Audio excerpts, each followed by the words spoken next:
أعزائي مستمعي راديو أيامنا FM، أهلا بكم مجددا، ويسعدنا أن يكون معنا الفنانة التشكيلية ليلى رشدي في حديث الصباح. أهلا بك يا أستاذة ليلى. اهلا وسهلا بحضرتك. أعرف أن أنت فنانة تشكيلية من زمان أوي، وما شاء الله أبدعتي كتير. تسلم من ذوقك يا رب. تكلمينا بقى ما هو الفن بشكل عام؟ تعبير عن الجمال جميل. بأفكار سهلة وبسيطة، كل واحد حسب هوايته.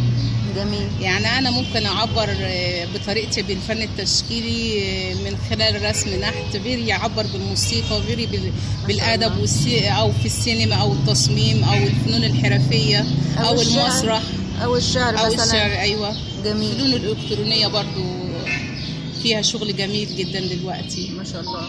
طب إيه هي أهمية الفن التشكيلي؟ تهذيب النفس البشرية. حلو.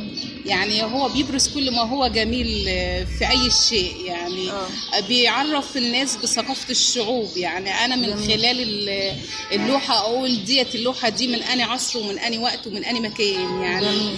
فهو بيبرز كل حاجة، بيبرز مثلا سلوكيات الشعوب من ملبس لمسكن لكل حاجة. جميل. فالفن له أهمية كبيرة في جميع أنواع الفنون. يعني بيعلم مثلا صاحب الهواية دي، يعلمه مثلا طريقة الكلام، طريقة المعاملة، التحدث مع الآخر كده. والله كل واحد حسب هوايته، كل واحد بيبرز كل ما هو مكنون جواه جماله. بطريقة سهلة وبسيطة. أيوة. تمام. جميل. إيه علاقة الفن بالثقافة؟ بيبرز ثقافة الشعوب. يعني الفراعنة احنا لحد دلوقتي بنشوف في اي مكان في العالم عارفين ان ده شغل فرعوني. جميل. او ده رسم فرعوني او ده نحت فرعوني. يعني هو بيبرز ثقافة الشعوب. انت ممكن تقولي ديت المنحوتة دي من العراق، منين المنحوتة اللي انت شايفاها قدامك يعني. جميل. فالفن بيبرز ثقافة الشعوب في كل حاجة. جميل. طيب من خلال السنوات العديدة اللي كنتي بترسمي فيها، هل حصلتي على شهادات تقدير؟ أيوة كتير. من مين؟ يعني عملنا يعني معارض كتير في قصر ثقافة شبين الكوم. ما شاء الله. مين يعني تلقيتي شهادة تقدير من مين؟ هل من القصر نفسه؟ هل من شخص معين؟ أيوة من قصر الثقافة. وقدمنا معارض في أماكن كتير. يعني أستاذ مصطفى بط كان بيراعينا ويقدمنا. هو اللي كان متبنيكي؟ أيوة، وكان بيقدمنا في أماكن كتير بصراحة، ربنا يبارك في عمره. زي إيه الأماكن؟ يعني خلاني اشتركت برضو في معرض في اسكندرية، في أسيوط كده يعني. بس كده معرض اسكندرية أسيوط؟ لا ما أنا يعني دلوقتي كل الشغل دلوقتي متوجه للطفل. جميل. يعني انا دلوقتي بطلع كل اللي جوايا للطفل، ان انا اعلم الطفل واخليه يطلع كل اللي جواه. جميل. ان هو يبرز كل ما هو جميل عنده. بحيث ايه بقى؟ ايه الهدف من ان انت تعلميه حاجه زي دي؟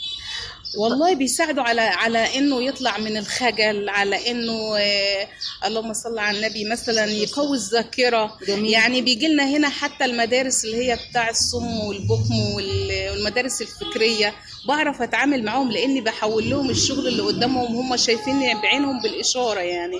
فانا بشتغل معاهم بطريقه حلوه، ببقى فرحانه ان هم مبسوطين، وببقى فرحانه ان هم مستوعبين، وببقى فرحانه ان هم يعني ايه فاهمين اللي انا بعمله معاهم. وبيعلمهم سلوكيات صحيحه، وبيهديهم، تهذيب النفس. وفي نفس الوقت بيبقى عندهم الاطفال ديت فرط حركه كمان، فبيساعدهم كتير ان هم يهدوا. ما بالك بقى الاطفال العاديه. أيوة. السليمه، فبيبقى حاجه كويسه قوي ان هو يتعلم الذوق في الالوان، في التناسق، في كل حاجه. تمام. فانت متبنيه الاطفال؟ بحب قوي شغلي مع الاطفال اللي هم العاديين أيوة. وذوي الاحتياجات الخاصه. أيوة. ومع الشباب. ايوه. بيجي لك شباب وبيتعلموا؟ يجي لي طلبه تربيه نوعيه، بعلمهم النحت، بعلمهم رسم. بيجي لي حتى طلبه اقتصاد منزلي اعلمهم فنون في الكروشيه والحاجات دي.